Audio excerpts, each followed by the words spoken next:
एक और बड़ी खबर आपको बता दें, 12 दिसंबर को प्लेसेस ऑफ वर्शिप एक्ट पर सुनवाई होगी। 12 दिसंबर को दोपहर 3:30 बजे सुप्रीम कोर्ट में सुनवाई होनी है।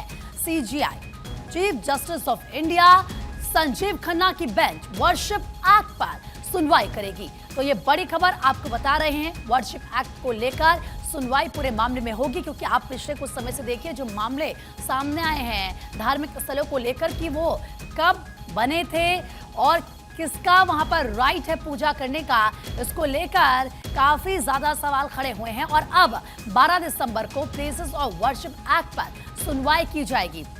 12 दिसंबर को दोपहर 3:30 बजे सुप्रीम कोर्ट में सुनवाई पूरे मामले पर होनी है। सीजीआई संजीव खन्ना की बेंच वर्शिप एक्ट पर सुनवाई करेगी और क्या सुनवाई के दौरान बेंच कहती है ये सुनना काफी ज्यादा अहम होगा।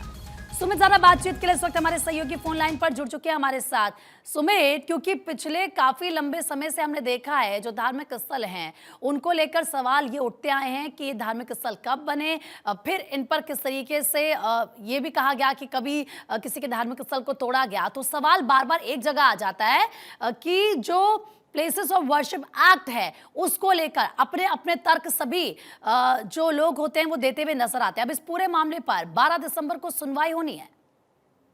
जी बिल्कुल प्रीति, सुप्रीम कोर्ट ने स्पेशल बेंच का गठन कर दिया है इस मामले की सुनवाई के लिए। इस मामले की अलग से सुप्रीम कोर्ट सुनवाई करेगा। सीजीआई संजीव खन्ना की अध्यक्षता वाली 3 जजों की पीठ इस मामले की सुनवाई करेगी। 12 दिसंबर को दोपहर 3:30 बजे इस मामले को लिस्ट किया गया है, जिसमें सीजीआई संजीव खन्ना के अलावा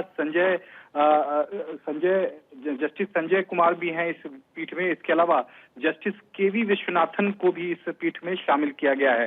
सबसे दिलचस्प बात यहाँ ये है कि हिंदू पक्ष जहाँ इस एक्ट की संवैधानिक वैधता को चैलेंज कर रहे हैं, वहीं दूसरी तरफ जमीयत उलेमा हिंद कह रहा है कि ये एक्ट जो है वो बिल्कुल सही है और इस एक्ट का मुस्लिम पक्ष बचाव कर रहा है। कल ही प्रीति हमने देखा था कि जो ज्ञान वापी की जो इंतजामिया कमेटी है उसने भी सुप्रीम कोर्ट में हस्तक्षेप अर्जी जो है कल दायर कर दी थी और इस मामले में पक्षकार बनाने की मांग की है। तो जिस तरह से प्लेसेस ऑफ वर्शिप एक्ट 1991 जो है वो कहीं ना कहीं जो देश भर में जो तमाम अदालतों में जो मुकदमे चल रहे हैं उसको रोकता है और यही मुस्लिम पक्ष कह रहा है कि ये जो एक्ट है वो बिल्कुल सही है और इस एक्ट को सही तरीके से सुप्रीम कोर्ट की ओर से लागू किया जाना चाहिए। वहीं हिंदू पक्ष कह रहा है इस पूरे केस में कि ये जो एक्ट है वो बिल्कुल इलीगल है, इसको असंवैधानिक घोषित किया जाना चाहिए। तो हिंदू पक्ष जहां एक्ट की संवैधानिक वैधता को चैलेंज कर रहा है, वहीं मुस्लिम पक्ष इस एक्ट का बचाव कर रहा है। ठीक है, अब इंतजार करना होगा सुप्रीम कोर्ट जब पूरे मामले पर सुनवाई करता है, टिप्पणी करता है, तो क्या कुछ कोर्ट की तरफ से टिप्पणी इस पूरे मामले में की जाती है। सुमित, फिलहाल